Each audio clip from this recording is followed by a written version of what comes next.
Buenos dias a todos. Good day, everyone. Firstly, a thank you to the chairperson, Mongeze Makalima, for the invitation to join the conversation today of the inaugural African Symposium 2016.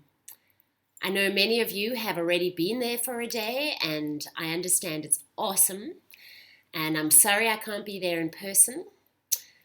This is an important initiative, and I look forward to many more African symposiums in the years to come. I'm delighted to be a presenter today. Thank you. And to be amongst so many prestigious coaches and coaching stakeholders. And to share with you some of my perspectives from afar.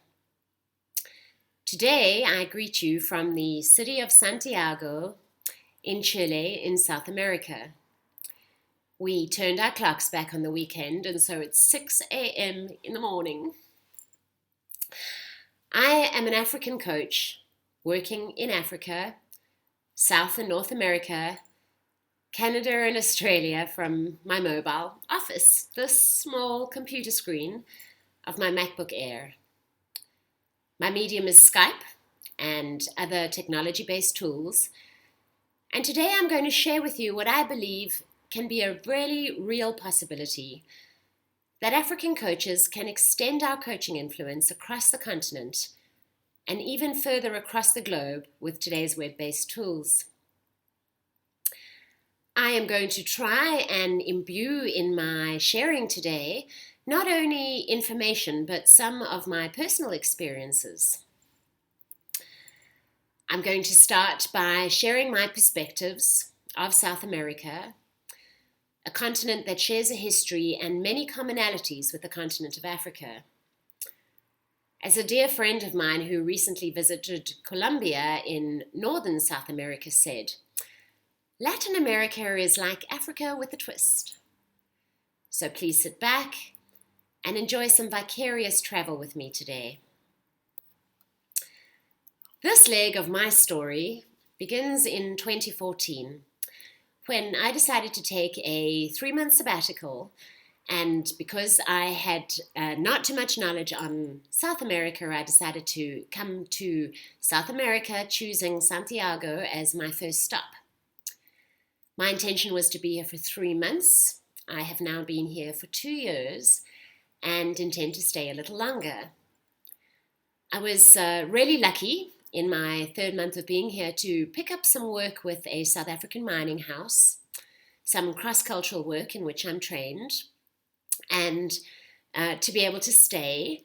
In so doing, I brought all of my coaching work into the virtual space, and that's how I continue to work with many, many South Africans and how I managed to stay in touch with colleagues such as Mongeze. Latin America is the consummate junction of civilizations, and a lot of what I'm going to share today is information written by another African who has spent a lot of time in South America, Shingai Mivami.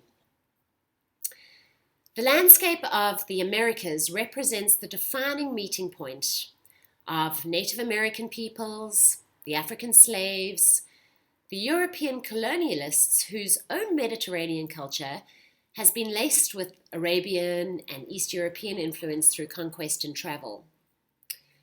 Thus, it is no surprise to me to find here an ethnic group hue that ranges from the rich black of equatorial Africa to the mystic paleness of Scandinavia. There is evidence that the history of the African continent and the South American continent can be traced back 200 million years ago when they were in fact one continent, Gondwana. And this comes from the research of the German geographer Alexander von Humboldt. Von Humboldt traveled through South America, through Africa, through other parts of the world, and he collected plant and animal specimens, and he studied geography and geology.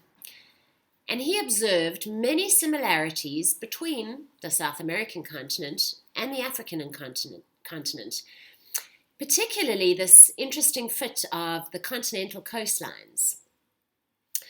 For example, Von Humboldt noticed that the mountain ranges near Buenos Aires in Argentina match the mountain ranges in South Africa.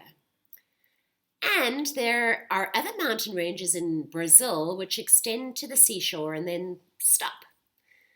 And these mountain ranges correspond, they start at the seashore with mountain ranges in Ghana in Africa. And as a consequence, it's become accepted history that both of these continents once shared one landmass before they became two. So let's explore the parallels. For me, I have found it interesting that even though I'm in a foreign place and I can feel around me a foreign culture, there is also a thread of similarity that doesn't make it feel too weird. So the question I ask is, what makes a day in South America feel like a day in Africa, or a day in Africa feel like a day in South America? And firstly, I want to assure you that I know that these continents are not countries and they cannot be painted with a broad brushstroke. Recently, I was in South Africa in the queue at Home Affairs getting my updated smart card. And there were 4 youngsters playing that game where you randomly choose a letter from the alphabet, and then you need to guess a country's name with that letter. And one of the young ladies, when having to choose a country against the letter S, she said, that's South America. And of course, South America, like Africa, is made up of many different countries, each with their own distinct personality. So when someone says they visited Kenya, they can't rightly say they've visited Africa. And if somebody says they visited Uruguay, they can't rightly say they visited South America. Still, amongst all of these different countries, there are some remarkable similar threads.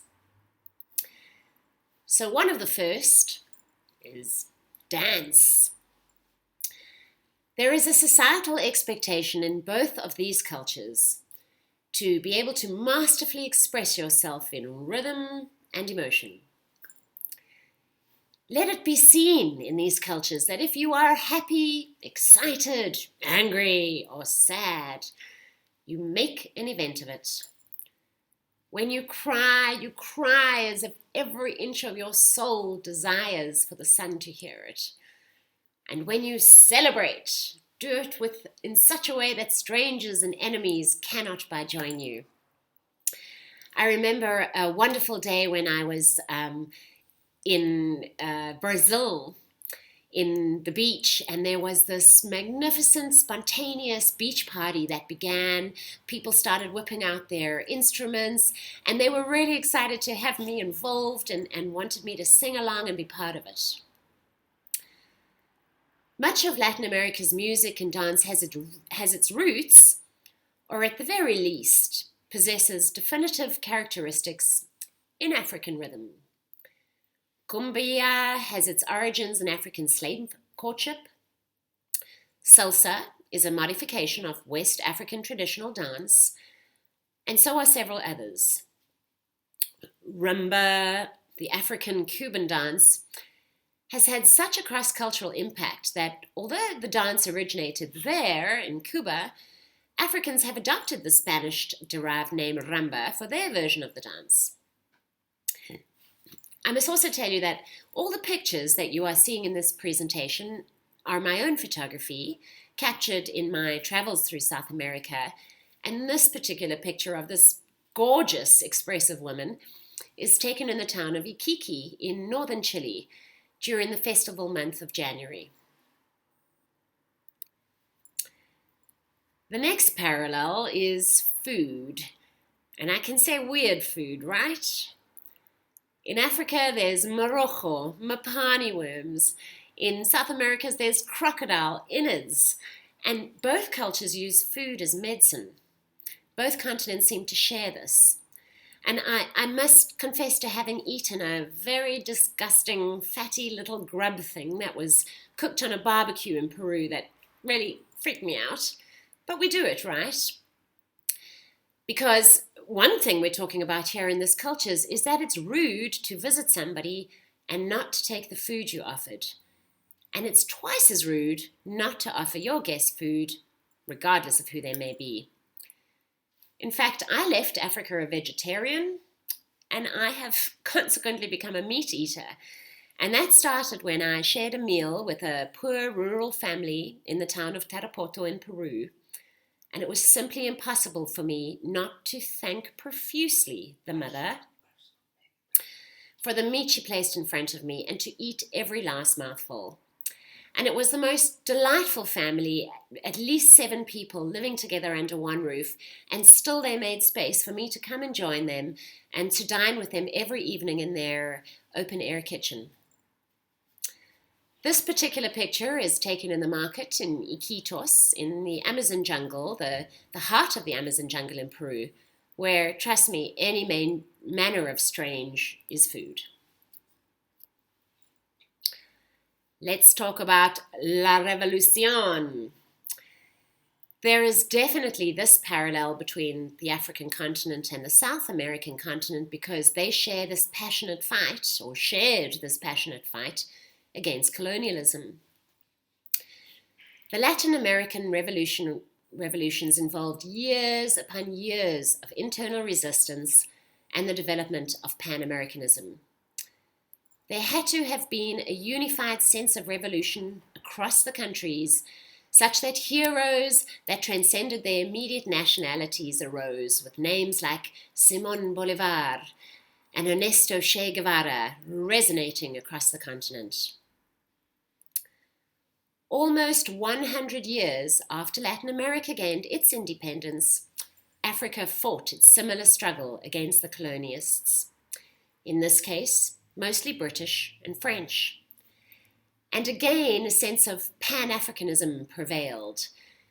Individuals such as Julius Nyerere of Tanzania, Jomo Kenyatta of Kenya, Kwame Nkrumah of Ghana, and dare I say, Muammar Gaddafi of Libya rose as proponents of an independent Africa and resistance. Despite the checkered legacy, some of them have gone on to leave. Their purpose was never inspired by conquest, but by La Revolucion.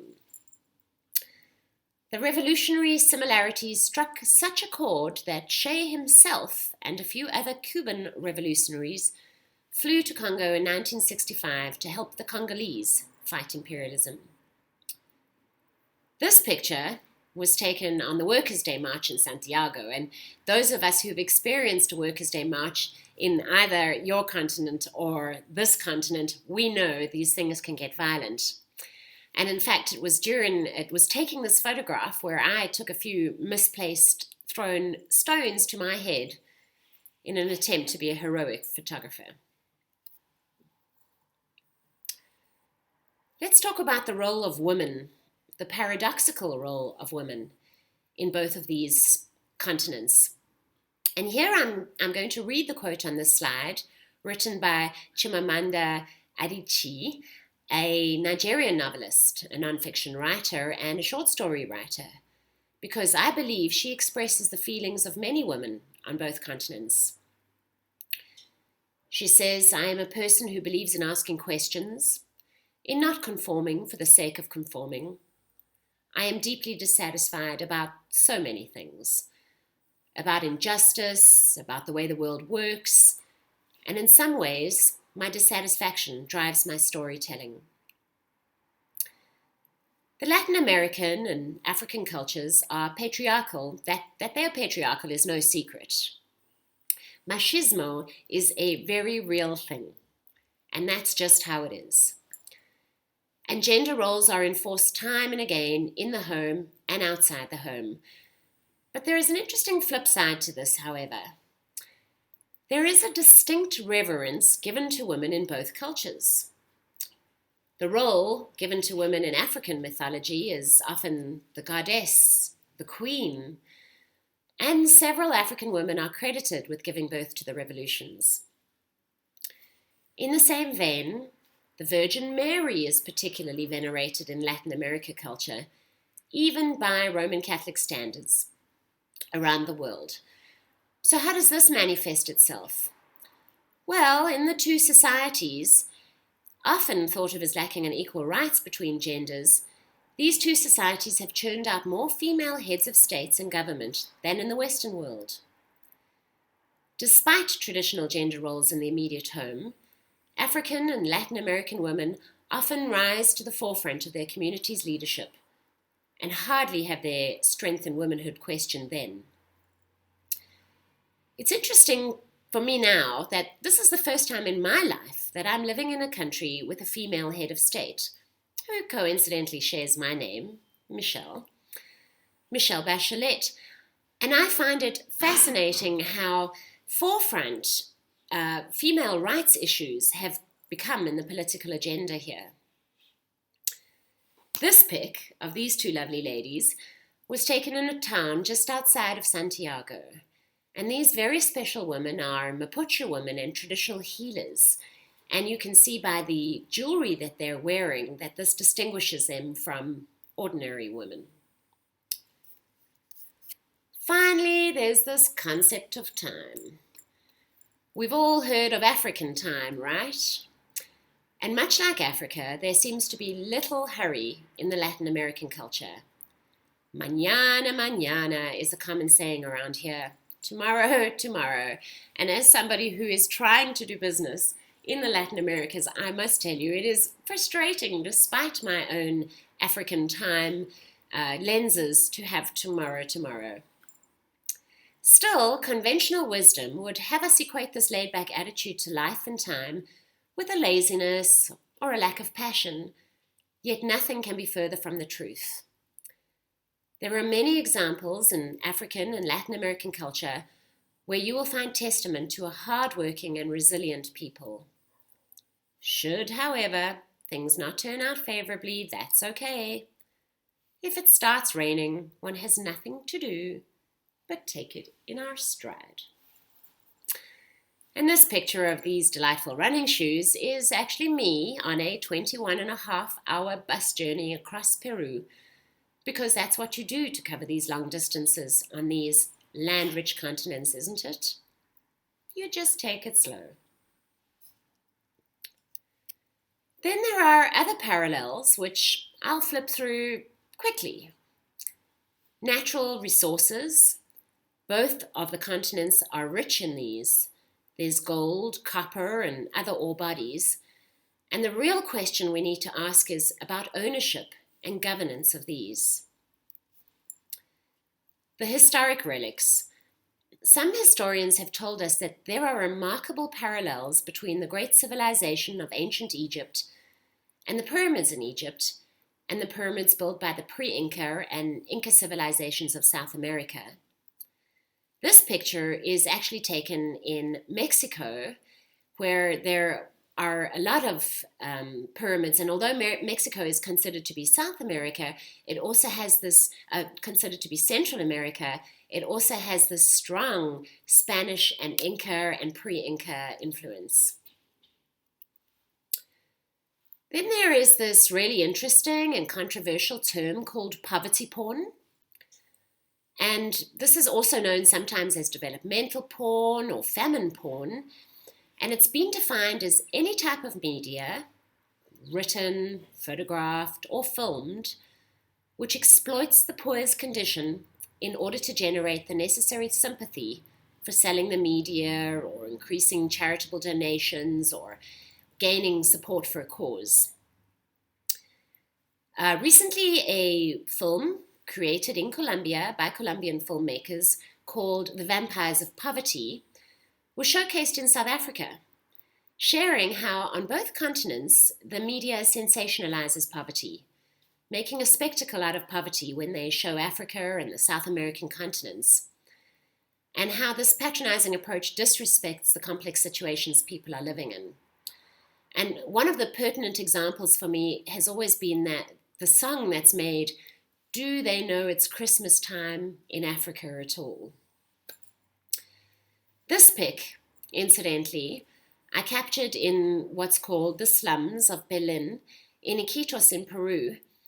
And despite that these young ladies are indeed poor, they are some of the sweetest and seemingly happiest children I've yet to meet. And then there are the natural threats of these land-rich continents. In Africa, a lot of the threat is coming from animals, right? We have snakes and big creatures, whereas in South America, those dangerous creatures are more contained, but the land itself is very much alive, with erupting volcanoes, earthquakes, mudslides, floods, and so forth. In fact, I experienced in September last year an 8.4 quake in my 16th-floor apartment in Santiago, and I have to tell you, it is without a doubt one of the scariest experiences I've yet to have. The sound alone of an earthquake as the building is, fortunately in Santiago, they sway, but the sound is so scary, and the sensation, and still now even to talk about it raises my adrenaline levels. This pic, incidentally, is of a volcano erupting in northern Chile, where I was fortunate enough to visit the Atacama Desert. I am not going to go too deeply into this slide, but these are some other parallels which I think are well worth exploring, perhaps as a group or in a group coaching conversation. And so I'm just going to pause here for 2 minutes so that you can read this slide and allow that information to absorb with you.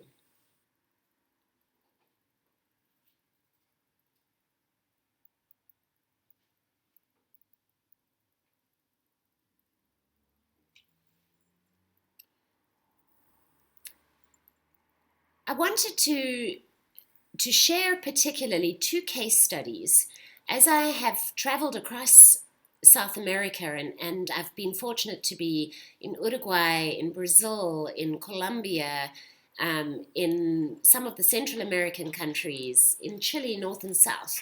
And I do plan to continue to travel so much more. And one of the cities that has had a great impact on me was the city of Medellin. This is in Colombia, and I was lucky enough to be here in January of this year. 2 decades ago, this town was once considered the most dangerous and the most murderous city in the world, and it was home to the wealthiest criminal in history, Pablo Escobar. This is a place where several car bombs a day would explode as Escobar's cartel went to war with the state. Escobar's death 20 years ago sent Colombia into the throes of incredibly bold self-examination that shames most other governments. It has 3 enterprises of seismic significance. In the first, there is an attempt to end one of the world's longest-running civil wars by actually bringing the guerrilla army into mainstream politics.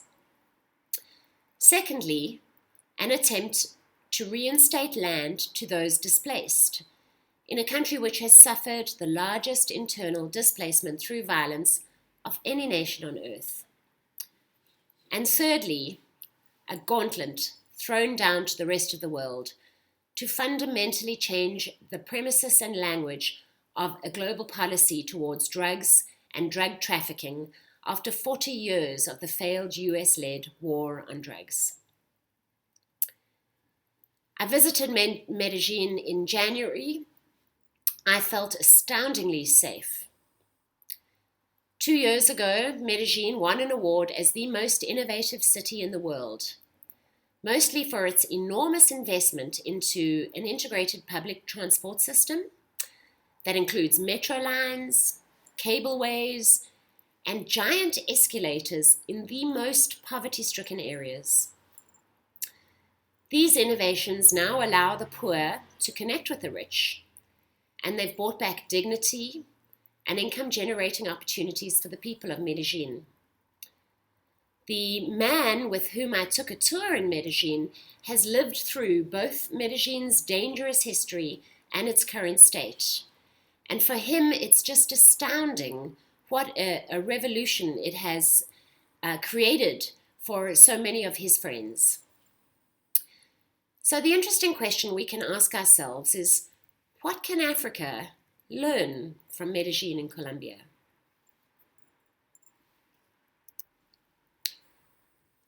The other case study I want to share, although I'm less familiar with it, is the story of Venezuela. I am so very keen to visit Venezuela, but it's one of those countries where everybody I meet says, "Don't go, Michelle. It's dangerous." And I find that a sad parallel to what many international people tell people who wish to visit South Africa. They say, "Johannesburg, it's dangerous, right?" So as I understand the shortened Venezuelan story, it's that opponents of President Nicolas Maduro won control of the legislature last December from the ruling socialists for the first time in 16 years. But the newly elected majority, as well as the sitting president, have struggled mightily to contend with the country's economic struggles.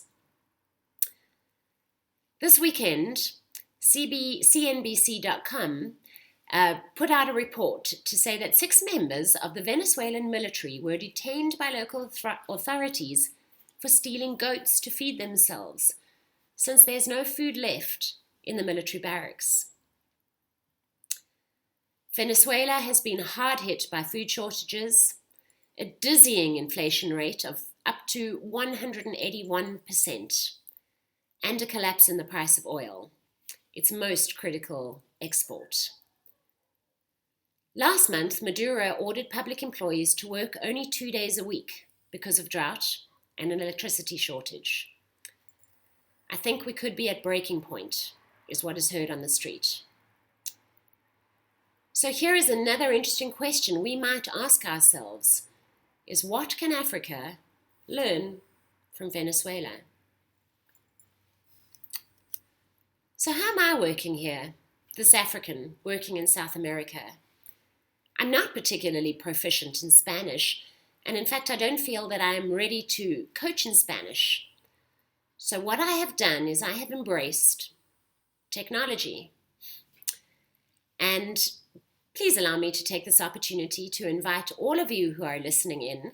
If you are Facebook users, I run a Facebook group committed to helping us coaches to become more proficient in coaching via technology. And you can see the URL on the screen.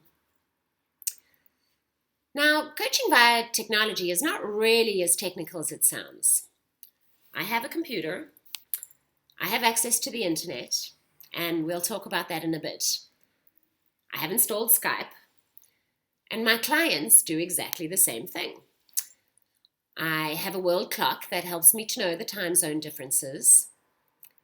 I have a calendar app that sets appointments in exactly the correct time zone for my clients. And I use pay portal systems to accept payment like PayPal or Western Union. But there are 3 major challenges as I see them. As I've mentioned, for me, the challenge of language. I'm not proficient enough to coach in the language that is most often spoken here. And you would have to ask yourself, if you wish to coach through the African continent, are you proficient enough to coach in French or Portuguese or any of the other native languages to those countries? So what I have chosen to do is to work with only English speakers. In Africa, I have a lot of clients still in South Africa, and to coach with English clients across the globe. The other challenge or awareness that I encourage us to keep at the forefront is cultural awareness. I think we underestimate how important it is to be equipped with cross-cultural tools that help us to navigate different cultures.